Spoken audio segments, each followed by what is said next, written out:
भगवान श्री राम के जन्म के समय भी गुलेला बाग के नाम से एक स्थान है अयोध्या में, तो वो भगवान से वहां पर किन्नर रहते थे। अर्थात श्रीमद् भागवत में भी किन्नरों का वर्णन आया है कि माता यशोदा के यहाँ भी भगवान श्री कृष्ण का दर्शन करने किन्नर आए थे।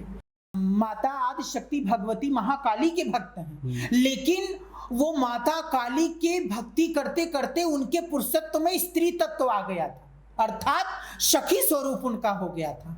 तो वो भी हमारे सखियों के आचार्य हैं, लेकिन हमारे सखी समाज के, हमारे किन्नर समाज के प्रथम आचार्य जो हैं वो स्वयं देवासुर संग्राम में हजारों बार देवता और असुरों के बीच युद्ध हुआ है, उसमें भी किन्नर समाज को, सखी समाज को जब वो परम पिता परमात्मा अपना लिया है तो समाज हमें क्यों नहीं अपनाएगा। लेकिन हमें भी थोड़ा बदलने की आवश्यकता है जी। कि जिन्होंने कई वर्षों से किन्नर समाज को आगे ले जाने के लिए, किन्नर समाज के अस्तित्व के लिए, किन्नर समाज की अस्मिता के लिए लड़ते आ रहे हैं, कोर्ट से लड़ रहे हैं, समाज से लड़ रहे हैं, अधिकार के लिए लड़ रहे हैं, अपने अस्तित्व के लिए लड़ रहे हैं। और वो लड़ाई श्री महामंडलेश्वर लक्ष्मी जी ने, कुछ तो किन्नर हैं और कुछ किन्नर नहीं है, तो वो निवेदन करती हूँ, हाथ जोड़ के विनती करती हूँ उन माइयों से, उन गुरुओं से कि अब जो उनको छोटे बच्चे मिले जो किन्नर हैं, जो जन्मजात किन्नर हैं, या जो कुछ बच्चे ऐसे हैं कि जिनको समाज स्वीकार नहीं कर रहा है, उन बच्चों को अगर अपना रही हैं, अपनाती हैं, तो ये उनको बहुत बहुत धन्यवाद, उनको बहुत बहुत साधुवाद। और लेकिन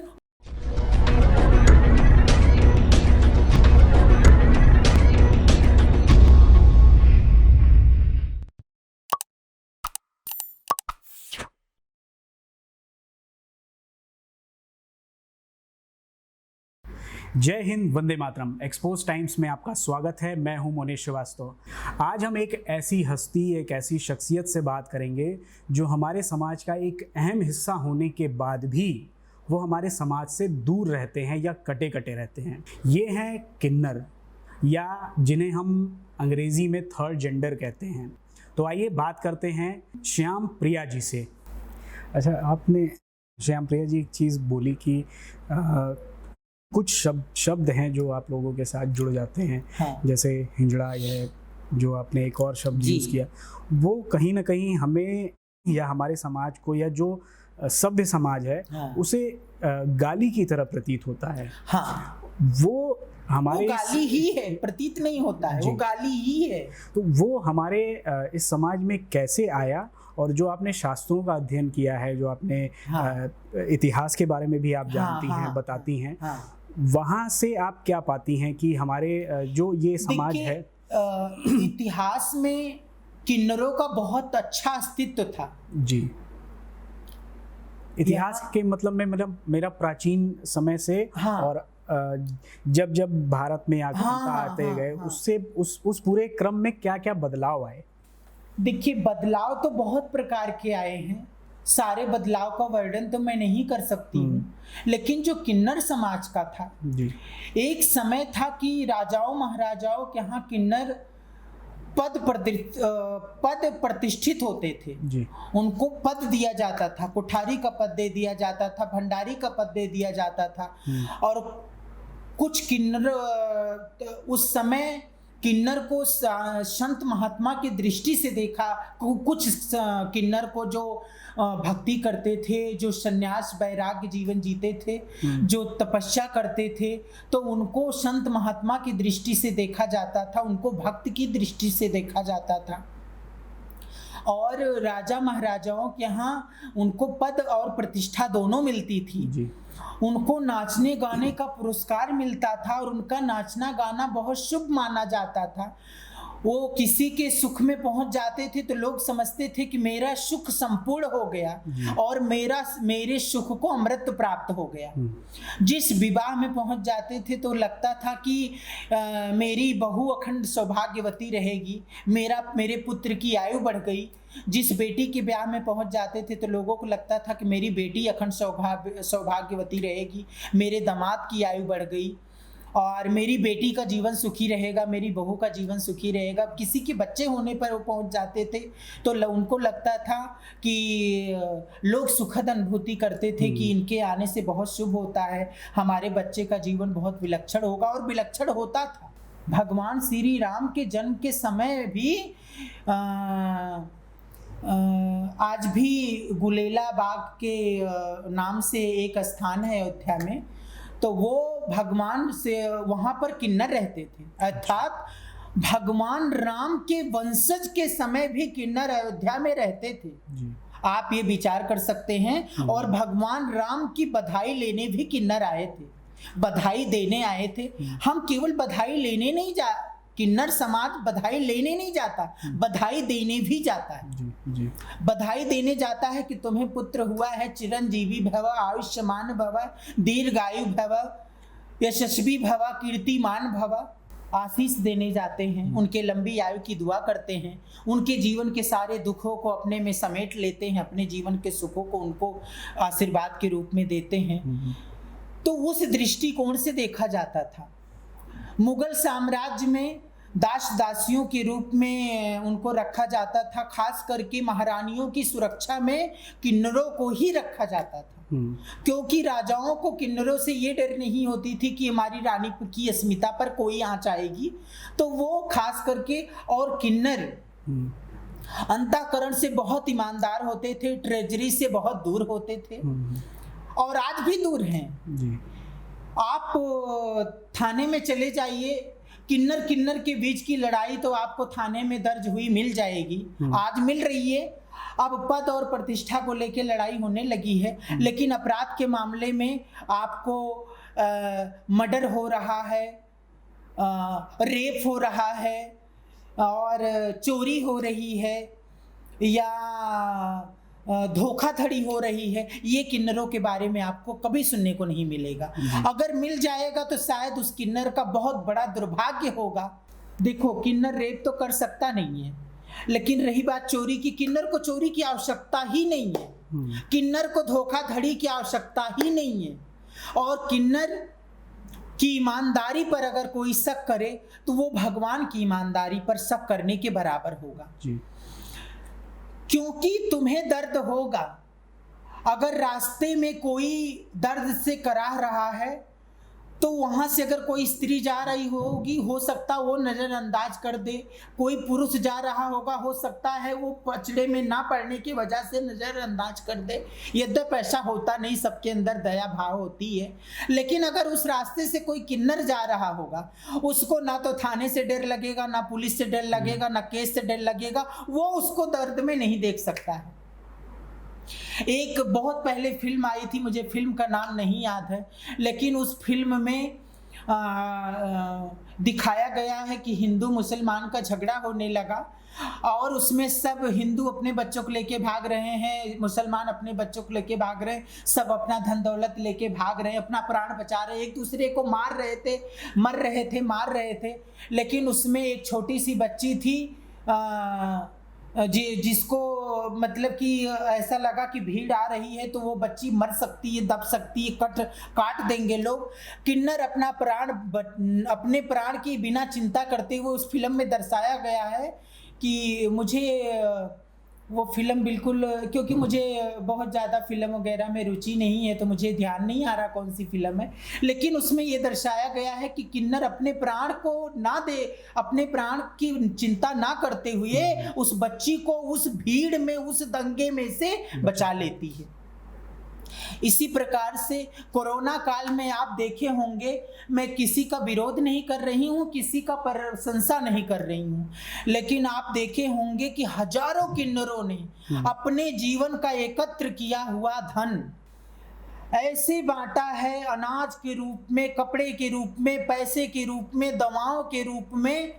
अगर धन की बात किया जाए तो मेरे पास कभी इतना धन संचित मैंने नहीं किया और ना हुआ, क्योंकि मैं कोई किसी के घर ऐसे जाती नहीं हूँ, मुझे किसी के घर निमंत्रण देके बुलाया जाता है, क्योंकि मैं सखी संप्रदाय से हूँ और मैं संत जीवन से जुड़ी हूँ, तो मेरी एक मर्यादा है, साधु समाज की एक मर्यादा है।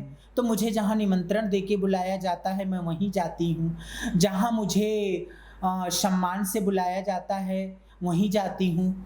तो मुझे जो भी दान दक्षिणा, भगवान की कथा करती हूँ, सत्संग करती हूँ, कीर्तन करती हूँ, भजन करती हूँ, भगवान की कथा में नृत्य करती हूँ, तो ऐसे जगहों पे जो मुझे दक्षिणा दी जाती है, इससे मैं जिसका जो सहयोग कर पाती हूँ उसका सहयोग करती हूँ। लेकिन मैं किस प्रकार का सहयोग करती हूँ मैं उसका कोई वर्णन नहीं करना चाहती।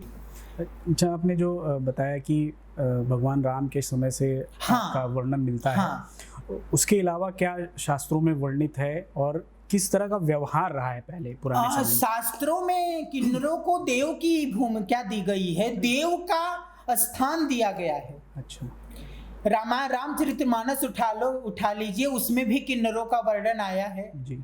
देव दनुज किन्नर नर श्रेणी, उसमें भी किन्नरों का वर्णन आया है।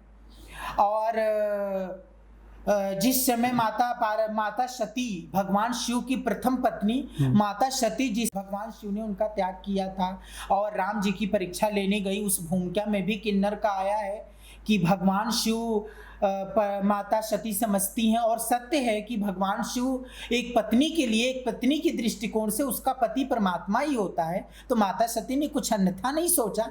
लेकिन माता सती ने थोड़ी सी माता सती से चूक हुई कि अगर वो भगवान शिव को परम ब्रह्म परमात्मा मान रही थी, तो जो उनका परम ब्रह्म परमात्मा अगर किसी को पार ब्रह्म परमात्मा परमानंद कह रहा है तो उनको मानना चाहिए था। माता सती ने ये तो मान लिया, शंकर जगत बंद जगदीशा, चौपाई आई है, शंकर जगत बंद जगदीशा, सुर नर मुन सब नावत सीसा। लेकिन उन्होंने जब भगवान राम को प्रणाम करते हैं तो भगवान शिव कहते हैं का सच्चिदानंद कीन परिणामा, तो उसको माता सती ने नहीं माना कि ये कोई राम जी कोई भगवान नहीं है, ये राजकुमार हैं। अर्थात उसमें भी किन्नरों का वर्णन आया है। श्रीमद् भागवत में भी किन्नरों का वर्णन आया है कि माता यशोदा के यहाँ भी भगवान श्री कृष्ण का दर्शन करने किन्नर आए थे। और आज भी ब्रज में आप जाके देख लीजिए, हजारों सखियां रहती हैं। जनकपुर में जाके देखिए हजारों सखियां रहती, जगन्नाथपुर में जाके देखिए हजारों सखियां रहती हैं। चैतन्य महाप्रभु की जो भक्ति है वो सखी रसिक भक्ति है, वो सखी स्वरूप की भक्ति है। रामकृष्ण परमहंस जी जो विवेकानंद जी के गुरु हैं, वो भी, हालांकि वो माता आदि शक्ति भगवती महाकाली के भक्त हैं, लेकिन वो माता काली के भक्ति करते करते उनके पुरुषत्व में स्त्री तत्व आ गया था, अर्थात सखी स्वरूप उनका हो गया था। तो वो भी हमारे सखियों के आचार्य हैं। लेकिन हमारे सखी समाज के, हमारे किन्नर समाज के प्रथम आचार्य जो हैं वो स्वयं महादेव हैं, क्योंकि किन्नर समाज जो है, सखी समाज जो है, ये अर्धनारीश्वर का स्वरूप है, ये शिव और पार्वती का संगम का स्वरूप है। इसको कोई क्या पूजेगा, ये जन्म से पूजनीय है, इसको देवता बनाने की जरूरत नहीं, ये देवता है, ये देवता थे, देवता हैं और ये देवता रहेंगे। इतिहास में भी इनका एक अलग स्थान रहा है। जैसे यक्ष हैं, गंधर्व हैं, नाग योनि है, अप्सराएं हैं, उसी प्रकार से किन्नर भी थे। देवासुर संग्राम में हजारों बार देवता और असुरों के बीच युद्ध हुआ है, उसमें भी किन्नरों ने भाग लिया है, शास्त्र संबद्ध है। आप शास्त्र उठा के देखिए, आपको शास्त्रों में किन्नरों के अस्तित्व का वर्णन मिलेगा कि देवासुर संग्राम में देवताओं के तरफ से किन्नरों ने भी युद्ध किया है। श्री महाभारत में, महाभारत के युद्ध में द्रौपदी की बड़ी बहन जो शिखंडनी थी, द्रुपद की बेटी, राजा पांचाल की बेटी, वो जो शिखंडनी थी वो किन्नर ही तो थी। जो भीष्म पितामह के सामने गई हैं तो भीष्म पितामह अपना अस्त्र शस्त्र त्याग दिए और उन्होंने बाण सैया को स्वीकार किया। उन्होंने वचन दिया था कि मैं इनके ऊपर कभी बाण नहीं चलाऊंगा। तो कहने का मतलब है किन्नरों का इतिहास इतिहास में भी किन्नरों का वर्णन है और अस्तित्व है, शास्त्रों में भी किन्नरों का वर्णन है, अस्तित्व है, और समाज में भी किन्नरों का वर्णन है, अस्तित्व है। ये समाज नका अगर अग्नि को अग्नि ना मानो तो अग्नि जलाना नहीं छोड़ देगी, बिजली को बिजली ना मानो तो वो करंट मारना नहीं छोड़ देगी, समुद्र की गहराई को अगर तुम नहीं मानना चाहते हो तो समुद्र में जाके देखो। तो किन्नरों का अस्तित्व ना तो कभी किसी के बनाने से बना है और ना तो किसी के मिटाने से मिटेगा, क्योंकि जो अस्तित्व है, जैसे पुरुष का एक स्थान है, स्त्री का एक स्थान है, उसी प्रकार से किन्नर समाज का एक स्थान है। किन्नर भगवान, अब मैं कहती हूँ किन्नर को पुरुष नहीं अपनाएंगे, स्त्री नहीं अपनाएंगे, भगवान कैसे नहीं अपनाएंगे, क्योंकि भगवान की प्रकृति में तो किन्नर है। बिल्कुल, वो कैसे नहीं अपनाएंगे। तो जब परमपिता परमात्मा हमको अपना लिया है, किन्नर समाज को, सखी समाज को जब वो परमपिता परमात्मा अपना लिया है तो समाज हमें क्यों नहीं अपनाएगा। लेकिन हमें भी थोड़ा बदलने की आवश्यकता है जी। जैसे किन्नर के हजारों किन्नर में आप जाइए, आज बड़ी श्रेष्ठता से और बड़े गर्व से, बड़े सम्मान से मैं उनका नाम ले सकती हूँ, श्री महामंडलेश्वर महामहंत श्री लक्ष्मी नारायण त्रिपाठी जी, जिन्होंने किन्नर समाज के लिए कई वर्षों से लड़ाई किया है। ऐसा नहीं है, श्री लक्ष्मी जी ने कई वर्षों से ये मुहिम जारी रखा और सुप्रीम कोर्ट से किन्नर समाज को एक तीसरा स्थान दिलाया, समाज में एक अस्तित्व उनका प्रागट्य किया, और केवल समाज में ही नहीं, अध्यात्म में भी उनका स्थान दिलाया। लेकिन केवल लक्ष्मी जी ने नहीं, अन्य कई सौ, मुझे लगता है कि कम से कम 20 नाम तो मैं स्वयं जानती हूँ कि जिन्होंने कई वर्षों से किन्नर समाज को आगे ले जाने के लिए, किन्नर समाज के अस्तित्व के लिए, किन्नर समाज की अस्मिता के लिए लड़ते आ रहे हैं। कोर्ट से लड़ रहे हैं, समाज से लड़ रहे हैं, अधिकार के लिए लड़ रहे हैं, अपने अस्तित्व के लिए लड़ रहे हैं। और वो लड़ाई श्री महामंडलेश्वर लक्ष्मी जी ने पूर्ण कर दिया। और मैं माननीय प्रधानमंत्री जी को, माननीय मुख्यमंत्री जी को, जिन्होंने इतना किन्नरों के साथ अच्छा किया है कि उन्होंने किन्नर कल्याण केंद्र बना दिया अलग से। किन्नर अब तीसरा स्थान सुप्रीम कोर्ट ने दे दिया कि किन्नर हर फॉर्म भर सकता, फिलअप कर सकता है, किन्नर हर जगह पर किन्नर हर सरकारी जॉब में अप्लाई कर सकता है, किन्नर अब शिक्षा ग्रहण कर सकता है, किन्नर प्रॉपर्टी खरीद सकता है, बेच सकता है, किन्नर समाज का भले तीसरा वर्ग दिया गया, कोई बात नहीं, हमें पुरुष और स्त्री से अलग तो परमात्मा ने बनाया है, तो अगर हमें अलग किया गया तो कोई बात नहीं, हम उस स्वीकारता को स्वीकार करते हैं। लेकिन हमारा अस्तित्व तो हो गया, और हम तो ज्यादा प्रभावशाली मान रहे हैं। किन्नर समाज तीसरा स्थान पाके तो ज्यादा हो गया। क्यों? क्योंकि अब तो हमारी अस्मिता के अस्तित्व के साथ पुरुष भी खड़ा हो गया और नारी भी खड़ी हो गई। हमारा दाहिना हाथ पुरुषों का हो गया, हमारा बायां हाथ स्त्रियों का हो गया। तो हमें हमारी बहनों का भी सहयोग मिलेगा, हमारे भाइयों का भी सहयोग मिलेगा, और खूब मिल रहा है, दिल खोल करके अपनाया है सबने। तो मुझे लगता है कि अब वो दिन दूर नहीं है जब किन्नर समाज से समाज में जो डर है वो खत्म हो जाएगी। किन्नर समाज की जो बेइज्जती और उपहास परिहास होता है वो समाप्त हो जाएगा, क्योंकि ये अशिक्षिता के कारण हो रहा था। शिक्षा में ऐसा विषय, ऐसा सब्जेक्ट रखा जाने वाला है और भविष्य में रखा जाएगा कि बच्चों को समझाया जाएगा किन्नर का अस्तित्व क्या है, किन्नर की अस्मिता क्या है और किन्नर का जीवन क्या है।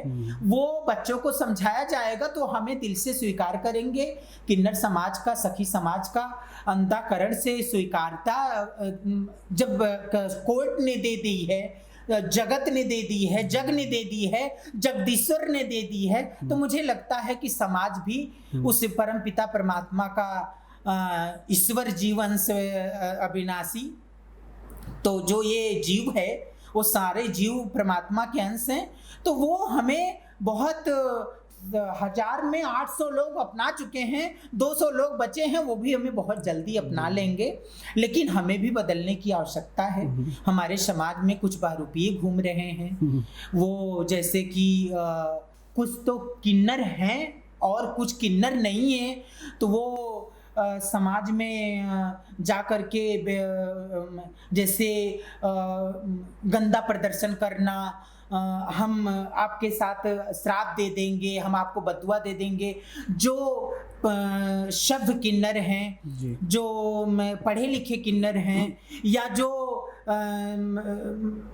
अपने प्रभुत्व से, अपने सतीत्व से जीने वाले किन्नर हैं, या जो गद्दी नसीन हैं, जो अच्छे महात्मा हैं, वो कभी ऐसा प्रदर्शन नहीं करते हैं। वो बधाई देने जाते हैं और बधाई लेने जाते हैं। उनको बधाई में जो भी मिलता है उसको बड़े प्रेम से स्वीकार करते हैं और मुस्कुराते हुए जाते हैं, मुस्कुराते हुए आते हैं।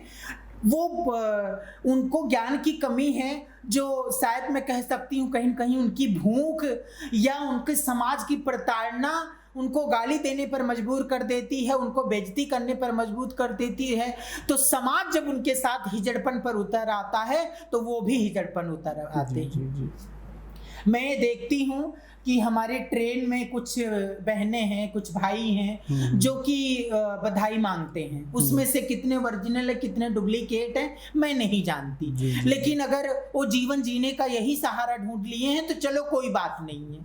अगर एक लड़की लड़का बन के जी सकती है, एक लड़का लड़की बन के जी सकता है, तो किन्नर का रोल अगर कोई करके जी रहा है तो मुझे नहीं लगता है कि अगर वो किसी के साथ कोई क्रिमिनलिटी ना करे तो ठीक है, वो अपना जीवन जी रहा है, कोई बात नहीं। लेकिन वो किसी के साथ दुर्व्यवहार ना करे, किन्नर समाज को हमारे बदनाम ना करे, वो कोई ऐसा कुकर्म ना करे, किसी के घर में जाके ऐसी गंध ना फैलाए कि मैं बदुआ दे दूंगा, श्राप दे दूंगा, गाली। मैं कभी कभी यूट्यूब पे सुनती हूँ, कभी कभी चैनलों पे देखती हूँ, कभी कभी प्रत्यक्ष देखती हूँ कि बहुत अभद्र व्यवहार करते हैं।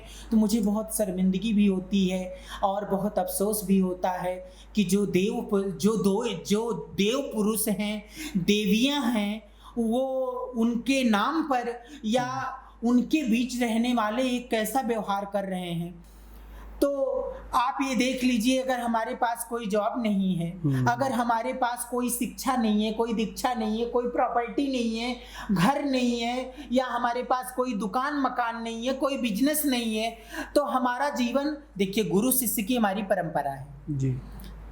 हम देख रहे हैं गृहस्थ आश्रम में, संसार में हम देख रहे हैं कि बूढ़े माँ बाप को लगभग 60% बच्चे निकाल दे रहे हैं, वृद्धा आश्रम में डाल दे रहे हैं। लेकिन हमारा किन्नर समाज में ऐसा है कि जितने किन्नर वृद्ध हो जाते हैं उनका उतना सम्मान बढ़ जाता है, उनका उतना प्रभुत्व बढ़ जाता है, और अंतिम सांस तक उनके जो चेले रहते हैं वो उनकी सेवा नहीं छोड़ते। जब तक उनकी अंतिम सांस रहती है तब तक उनकी सेवा करते हैं, दवाई करते हैं। जब उनकी अंतिम यात्रा पूरी हो जाती है, जो अंतिम संस्कार की विधि है वो कर देते हैं। तो मैं मानती हूं कि गृहस्थ आश्रम अगर गुरु शिष्य की परंपरा से थोड़ी सी गृहस्थ आश्रम भी सीख ले कि माता पिता को किस प्रकार से रखना चाहिए, तो मुझे लगता है कि बहुत आनंद आ जाएगा। कि जब तुम उठ नहीं सकते थे, खा नहीं सकते थे, टॉयलेट बाथरूम नहीं जा सकते थे, तब वो सब कुछ तुम्हारा करवाए, और जब उनका करने का समय आया तो तुम अपने से उनको दूर कर दिए। तो तुम उनके लिए बुरा नहीं कर रहे हो, तुम अपने लिए बुरा कर रहे हो, क्योंकि तुम्हारी पीढ़ी तुम्हारे लिए उससे भी बुरा करने के लिए तैयार हो रही है। तो मैं अपने इस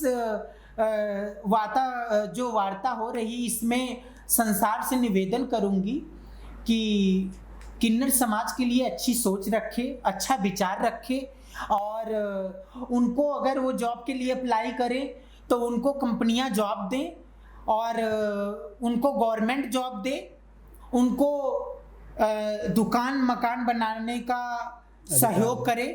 और अगर उनके पास खुद का बिजनेस होगा, खुद का दुकान मकान होगा, तो मुझे नहीं लगता है कि वो समाज में ऐसी कोई अभद्रता करेंगी। जी।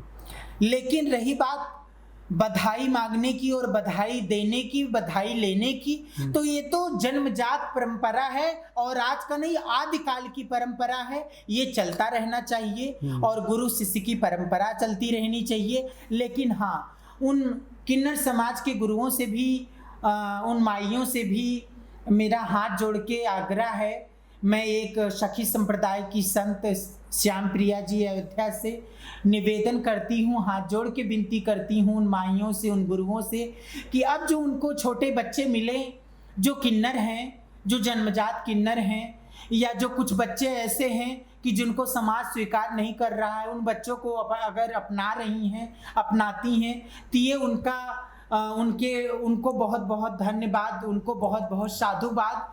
और लेकिन वो उनको शिक्षा ग्रहण करवाएं, वो उनको इस योग्य बनाएं कि वो अपने पैर पे खड़ी होके दूसरी किन्नरों की भी मदद कर सके। उनको बधाई टोली तो करना उनका कार्य है, लेकिन उस बधाई टोली में उनको अपनी अस्मिता ना खोनी पड़े, उनको अपमानित ना होना पड़े, उनको अभद्रता ना करना पड़े। जी, आपका बहुत बहुत धन्यवाद श्याम प्रिया जी। तो मिलते हैं अगले एपिसोड में, तब तक के लिए धन्यवाद, नमस्कार, जय हिंद।